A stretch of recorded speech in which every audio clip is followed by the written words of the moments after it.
l'agence So Wine présente So Wine Talks.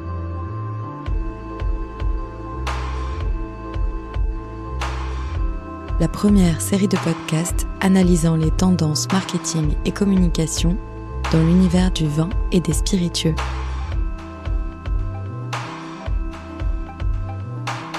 Aujourd'hui, le monde du vin repose en grande partie sur des entreprises familiales, des structures où se transmettent une histoire, un patrimoine, une vision du temps long.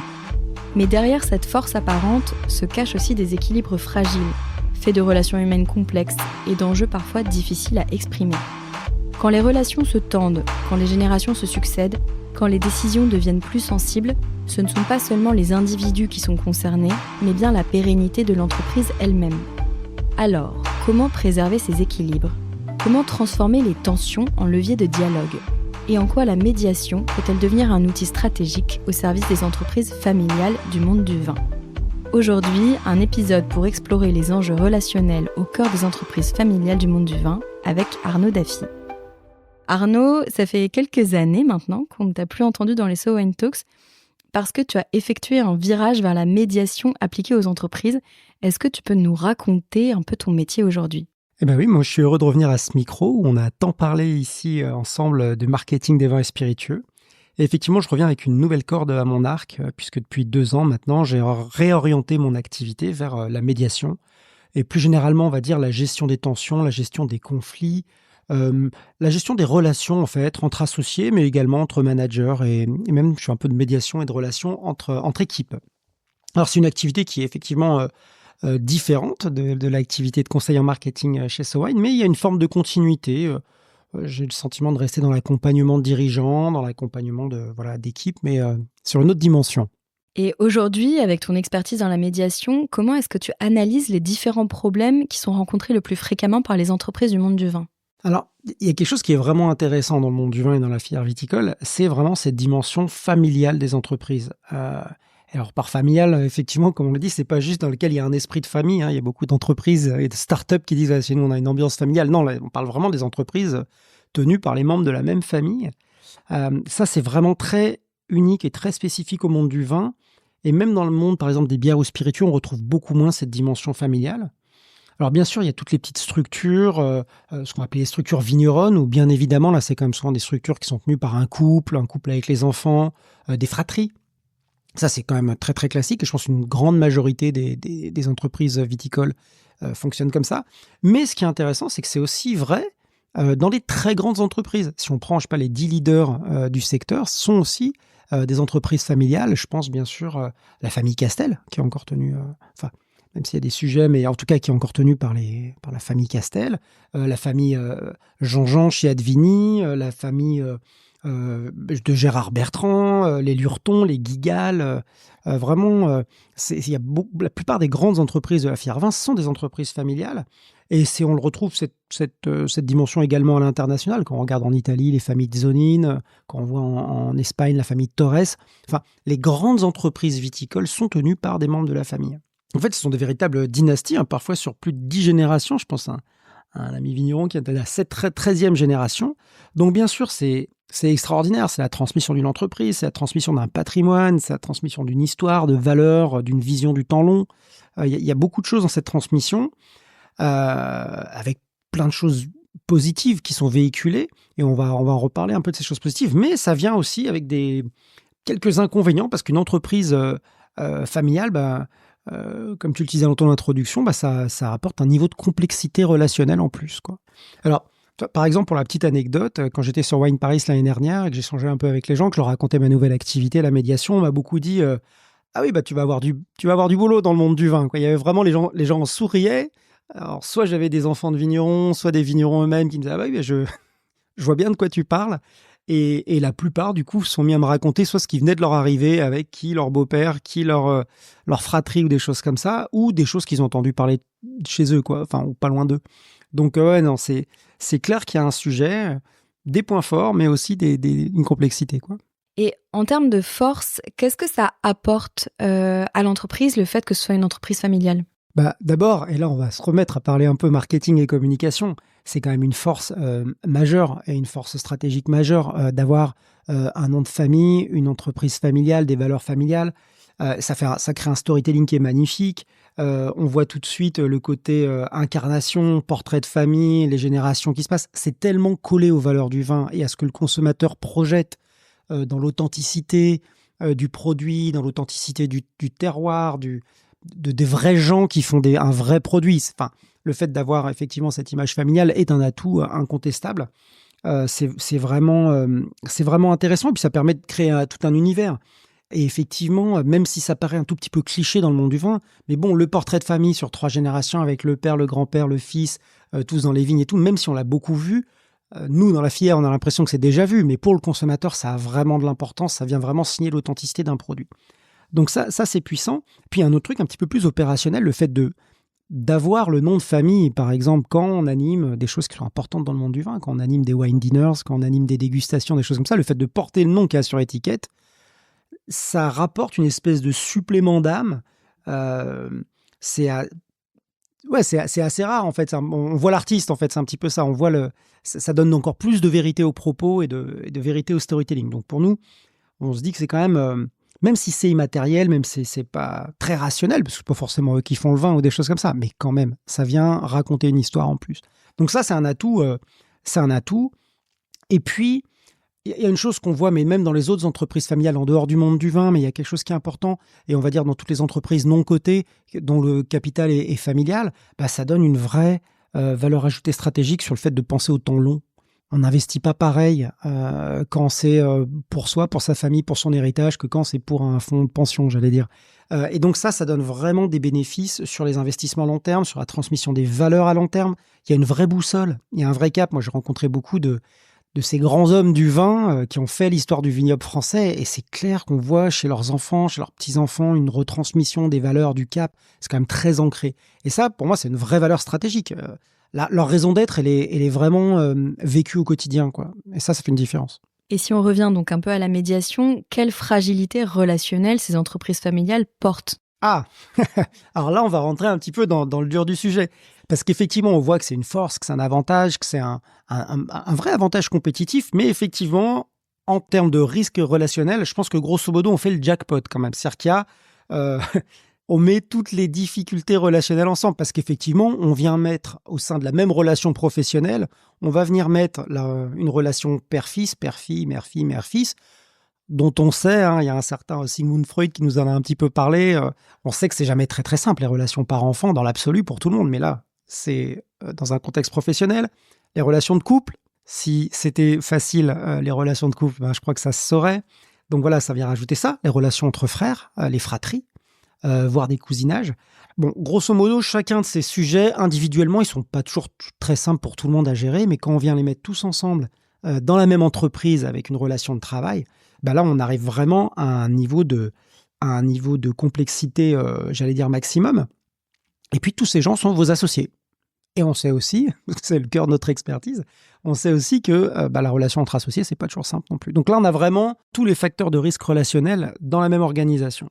Parce qu'on a aussi effectivement tout ce qui est dans le cœur même d'une entreprise, donc tout ce qui va être en termes d'ambition, d'argent, de revenus, Et oui, on retrouve tout ça. Dans la structure que j'ai créée, qui s'appelle Verdal, avec mon associé Emmanuel Hamon, on a fait un petit peu un inventaire de ces sujets qui sont assez classiquement, potentiellement problématiques entre associés.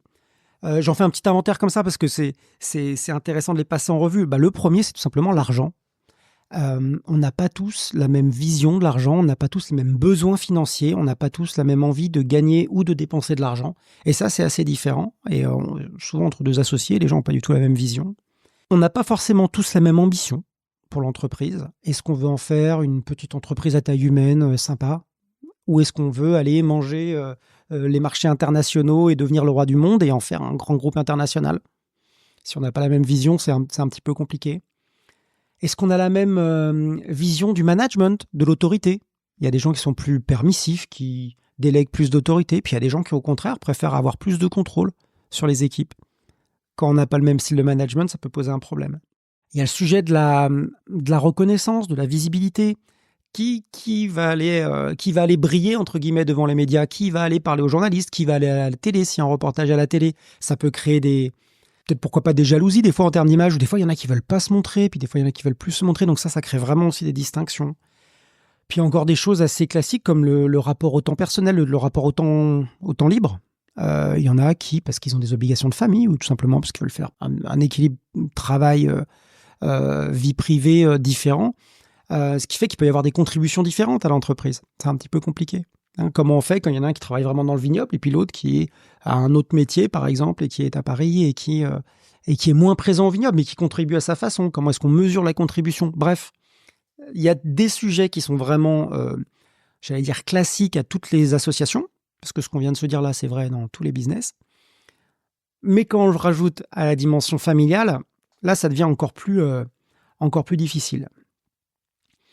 Et puis, il y a un autre sujet aussi que j'ai observé à plusieurs reprises, c'est comment on fait quand on veut intégrer dans la direction ou dans le board quelqu'un qui n'est pas de la famille. Parce que ça crée un petit peu une différence de statut. Il y en a qui sont de la famille, ils se voient, pour ceux qui sont en couple ou pour ceux qui sont, par exemple, en fratrie, il y en a qui se voient aux vacances, à Noël, des choses comme ça, alors que bon, moi je pars pas, je fais pas les vacances de Noël avec mes associés, par exemple. Vous voyez, donc ça crée un petit peu une dissymétrie en termes d'information, en termes de ce qui se dit, en termes de complicité. Donc ça, il faut le gérer aussi. Donc c'est vraiment un sujet intéressant.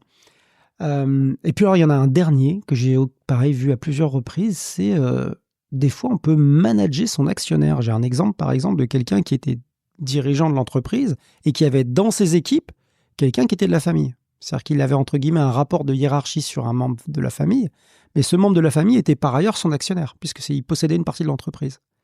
Comment ça se passe quand on doit donner des ordres à quelqu'un qui possède l'entreprise? Ça crée des complexités assez intéressantes à observer. Et tu parles de toutes ces complexités, mais j'imagine qu'il y a aussi un élément clé dans les entreprises familiales qui est celui de la transmission. Comment ça se passe quand il y a une nouvelle génération qui arrive et qui reprend les rênes de l'entreprise? Ouais, c'est vraiment un sujet parce que c'est ce qu'on voit. Il y a cette dimension dynastie, il y a cette dimension de différentes générations. Et la plupart des gens de cet univers viticole se projettent et espèrent que leurs enfants vont reprendre l'activité et que tout ça va rester dans la famille. Donc, il y aura toujours à un moment ce sujet de transmission. Moi, j'ai envie de raconter une petite anecdote qui illustre la difficulté parfois qu'on peut constater. Il y a une grosse dizaine d'années, j'étais pendant les vendanges à Volnay, un très beau vignoble en Bourgogne. J'étais en mission avec un vigneron qui avait fait des choix un peu à la cave pendant les vendanges de mettre ce qu'on appelle une table de tri. Donc une table de tri, c'est tout simplement une table où on va trier les raisins quand ils arrivent de la vendange, et puis ceux qui sont parfaitement beaux, on les met dans la vendange, et puis on va éliminer ceux qui sont peut-être un peu moins mûrs, ceux qui ont un petit défaut, ceux qui sont peut-être un tout petit peu pourris, ou des choses comme ça. On va éliminer des raisins. Et on jette des raisins, donc. Ce vigneron rentre un soir dans la cuverie et retrouve son père en train de remettre tout ce qui avait été trié dans la cuve. Parce que pour le père, c'était inconcevable de jeter des raisins. Parce que c'était une génération où on ne jetait pas de raisins, on mettait tout, on ne jetait pas. Et il ne concevait pas qu'on puisse jeter. Donc voilà, c'est une anecdote, mais ça illustre un petit peu le fait qu'à un moment, les pratiques changent, les visions changent, l'intention change. Et ça crée de la complexité parce qu'il faut avoir cette discussion. Toi, papa, toi, maman, vous ne faisiez pas comme ça avant, moi, j'ai envie de faire comme ça maintenant. Il faut avoir cette discussion. Et en même temps, il faut tirer le meilleur profit et de l'expérience, du recul, du vécu. C'est vrai que ce vigneron qui avait 80 ans, il en avait fait des cuvées de Volnay. Il avait cette expérience. Et en même temps, il y avait effectivement des nouvelles pratiques auxquelles il n'avait pas encore adhéré. Donc c'est laisser la place à l'expérience, au savoir-faire, et en même temps laisser la place à cette envie d'innovation. Je crois que c'est Camus qui disait « Chaque génération se croit vouée à refaire le monde ». Et c'est un peu vrai, quoi. Il y a quelque chose de ça. Et ça, il faut le gérer. Et ce moment de transmission de génération, en fait, il peut fragiliser aussi l'entreprise, j'imagine. Oui, c'est un moment difficile. En tout cas, c'est pas forcément un moment difficile, parce qu'on voit aussi plein de cas où ça se passe très bien. Mais en tout cas, il est nécessaire d'y penser. En fait, la grande difficulté, c'est de croire que ça va se faire tout seul. Moi, je ne crois pas à ça. Je crois que c'est un sujet... alors, sans aller vers la thérapie familiale, entre guillemets, il y a vraiment la nécessité, c'est un petit peu comme une discipline, de vraiment créer des espaces pour aborder les sujets difficiles. Est-ce qu'on est d'accord sur la vinification? Qu'est-ce que tu as envie de changer, pas envie de changer? Est-ce que tu as envie de changer les étiquettes, pas les changer les étiquettes? L'identité, le logo, on en pense quoi? Est-ce qu'on a envie de le garder, pas de le larguer? Qu'est-ce qu'on a envie de garder? Tu veux passer en bio? Moi, j'ai un peu peur. Toutes ces choses-là, ces discussions, il faut les poser, les caler. Alors, il y a des gens pour qui c'est facile. Puis, il y a des gens un petit peu plus taiseux, un peu plus où ils ont moins l'habitude d'aller vers ces choses-là, et donc où ça va être plus difficile. Et donc, du coup, ils gardent un peu chacun dans leur coin ces difficultés. Mais ça, on le retrouve aussi entre fratries, on le retrouve dans les couples. Je parle au niveau professionnel, là. Donc, voilà. Donc, la seule nécessité, c'est d'adresser le sujet. C'est-à-dire, OK, sur quoi on est d'accord, sur quoi on n'est pas d'accord? Qu'est-ce que tu ferais autrement? Donc, vraiment, c'est créer des espaces pour aborder ces sujets difficiles, anticiper, penser à la progressivité. On n'est pas obligé, et c'est la difficulté aussi pour les plus jeunes, on n'est pas obligé de tout changer tout de suite. On est sur le temps long, on est là pour 40 ans, on a le temps. Et moi, les réussites que j'ai vues autour de moi, de transition et de transmission qui se sont bien passées entre les générations, c'est les gens qui ont pris le temps, qui ont su en parler, qui ont su aussi chacun trouver leur place, dire ok, ça c'est mon périmètre, ça c'est ton périmètre. Donc vraiment attribuer les places, en parler, et puis en parler régulièrement. On n'en parle pas une fois tous les 10 ans, on en parle régulièrement, mais ça on le verra sur des aspects encore plus pratiques. Ouais. Et toi justement, là, si tu devais remettre un peu ta casquette de médiateur, quels sont les outils à ta disposition pour apaiser une situation? Les outils de la médiation, ils sont finalement assez simples. Ça, faut peut-être revenir sur ce que c'est que la médiation et revenir un peu sur la définition. J'ai presque envie de définir ce que la médiation n'est pas. La médiation, d'abord, je te disais tout à l'heure en rigolant, mais c'est pas une thérapie familiale. Hein, on n'est pas là pour refaire toute l'histoire de la famille. La médiation, c'est pas un arbitrage. Je suis pas là pour dire oui, un tel a raison ou un tel a raison. On n'est pas là pour compter les points ou pour dire qui a raison ou qui a tort. Alors, le médiateur n'est pas un arbitre. Et puis le médiateur, c'est pas un consultant non plus. Il vient pas dire c'est ça que vous devriez faire ou c'est ça que vous devriez faire. C'est super important. Donc ni consultant, ni arbitre, ni thérapeute. Donc qu'est-ce que c'est alors? La médiation, c'est avant tout offrir un cadre, ce qu'on appelle un cadre sécurisé. C'est-à-dire, quand il y a des enjeux forts, des discussions difficiles à avoir, c'est de poser un cadre. Et le médiateur, c'est un tiers qui vient aider à tenir ce cadre pour que les discussions difficiles, on puisse les avoir facilement et qu'on puisse se dire les choses de façon apaisée, sans que ça monte dans les tours, sans que la voix monte, sans que les incompréhensions s'installent. Le médiateur, c'est celui qui vérifie que tout a été bien compris par tout le monde et que la réaction de chacun est aussi bien comprise par tout le monde. En fait, c'est à la fois très simple comme processus. En fait, c'est un processus qui passe par la parole, où chacun peut dire ce qu'il a à dire, peut être entendu par les autres, et puis aussi va être capable d'entendre ce que les autres ont à lui dire. Voilà. Et le médiateur, il s'assure simplement que ça se passe de la façon la plus apaisée possible, de la façon la plus constructive possible. C'est ça le job de la médiation, en fait. Donc, c'est à la fois très simple et à la fois complexe. Il y a beaucoup de gens qui arrivent à s'auto-médier, c'est-à-dire à faire ce travail d'écoute avec de la discipline. On peut le faire sans médiateur, sans tiers, mais c'est vrai que souvent le tiers peut apporter un rôle, peut avoir un rôle dans ces échanges. Et est-ce qu'avec ces outils-là, tu peux aussi résoudre des situations qui, on l'imagine, peuvent être très particulières, parce que c'est aussi propre à chaque famille, ça peut être des moments qui sont très sensibles? Alors, j'allais dire, c'est surtout là qu'on a besoin de la médiation, parce que j'allais dire, avoir une conversation apaisée entre soi, quand les tensions ne sont pas trop présentes, on y arrive. On y arrive, la plupart d'entre nous, dans nos vies professionnelles ou personnelles, on vit sans médiateur à nos côtés et on est en capacité d'avoir des discussions difficiles. Il y a un moment où il va se passer quelque chose dans un certain nombre de familles ou d'organisations, c'est quand il commence à avoir des tensions, voire des conflits. C'est-à-dire que les gens ne veulent plus se parler, par exemple. Et on le voit beaucoup. Moi, j'ai des dizaines et des dizaines de témoignages d'entreprises viticoles où des gens ont claqué la porte, ne veulent plus se voir, sont fâchés, sont brouillés. Et là, c'est là vraiment que la médiation prend tout son sens parce que, et j'ai presque envie de le dire, il faut le voir pour le croire, avec les outils dont on vient de parler, avec l'échange et le dialogue, en y passant peut-être un petit peu plus de temps, on peut vraiment remettre autour de la table et retrouver la capacité à échanger de façon constructive, même après un conflit où on a l'impression que les ponts ont été brûlés ou que la situation est devenue trop difficile. Et ça, c'est ce qu'on constate et c'est ce que constatent les médiateurs au quotidien. C'en est troublant des fois. À quel point des gens qui ont juré qu'ils ne parleraient plus à l'autre, par exemple, arrivent à des choses extrêmement constructives.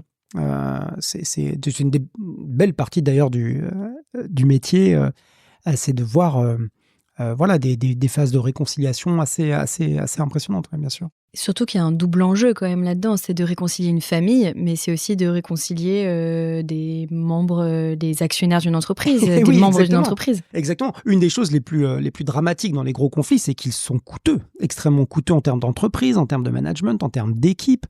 Bien sûr, ça peut être désastreux. Donc, c'est non seulement, c'est pas seulement juste quelque chose de bien-être au travail ou de santé mentale. Bon, tant mieux si ça a des bénéfices sur le plaisir d'aller travailler le matin. Mais c'est aussi avant tout des précautions de business, quoi. C'est-à-dire qu'en fait, ça coûte extrêmement cher un conflit. Ça coûte cher en avocat, ça coûte cher en conséquences business, ça coûte cher on me racontait hier soir encore le cas d'un cofondateur d'une entreprise qui est parti et qui a monté un concurrent. Ça leur coûte 35% de chiffre d'affaires par an, c'est fou. C'est-à-dire le coût on parle de coût en millions d'euros. Donc oui, on a le sentiment, nous, en tant que médiateurs, que c'est un investissement, bien sûr.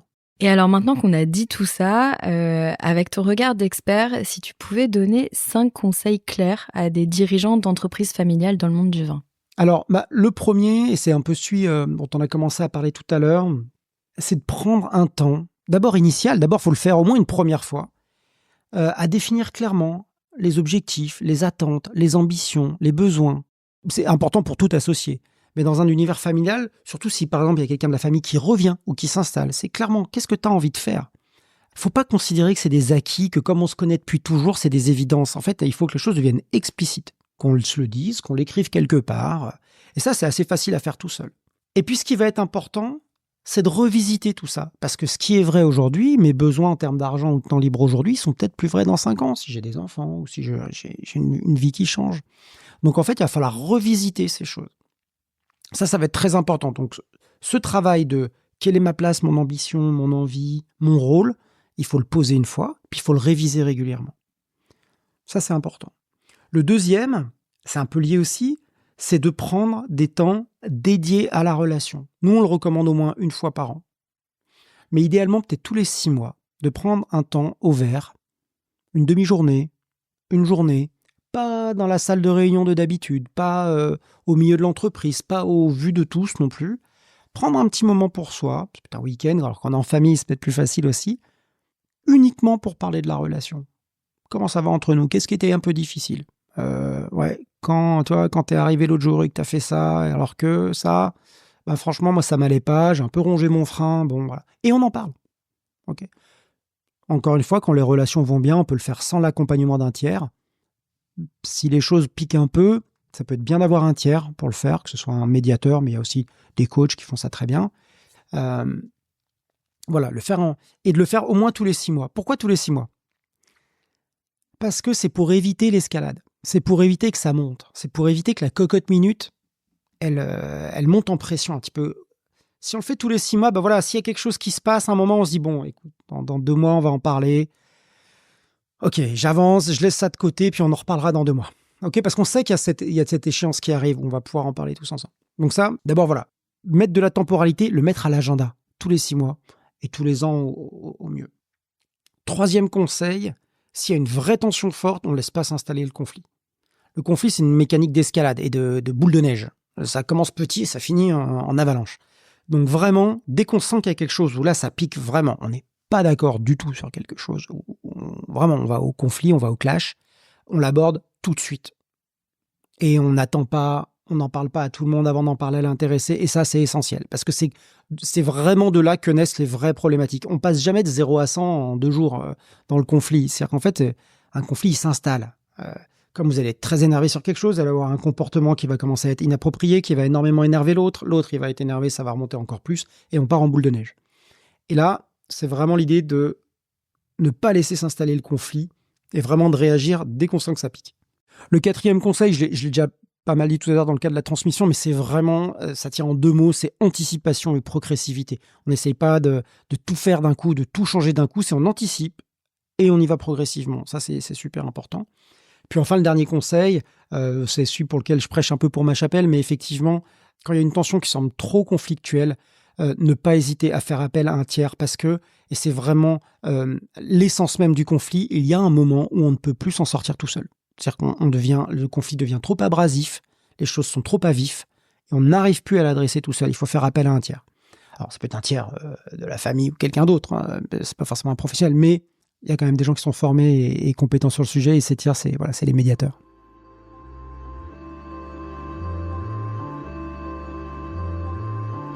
Ainsi, les liens des membres d'une entreprise familiale font autant leur force que leur vulnérabilité. La transmission, l'incarnation, la vision long-termiste constituent de formidables atouts. Mais ils impliquent aussi une attention particulière portée aux relations humaines. Lorsque les rôles se confondent, que les attentes restent implicites ou que les non-dits s'installent, les tensions peuvent fragiliser l'entreprise. La médiation apparaît alors non pas comme un aveu de faiblesse, mais comme un outil de gouvernance, un cadre pour clarifier, remettre du dialogue et permettre à chacun de trouver sa place, notamment lors des moments clés de transmission ou d'intégration de nouvelles personnes. Prendre soin des relations, c'est aussi prendre soin de l'entreprise, de lui permettre de continuer à se construire sur le temps long et un jour, peut-être, pouvoir la transmettre à son tour à une nouvelle génération. So Wine Talks reviendra dans quelques semaines pour décrypter à nouveau les tendances du monde du vin et des spiritueux. En attendant, si vous avez aimé cet épisode, n'hésitez pas à le partager sur vos réseaux et à lui donner des étoiles sur votre application de podcast préférée. Un épisode écrit et produit par l'agence So Wine.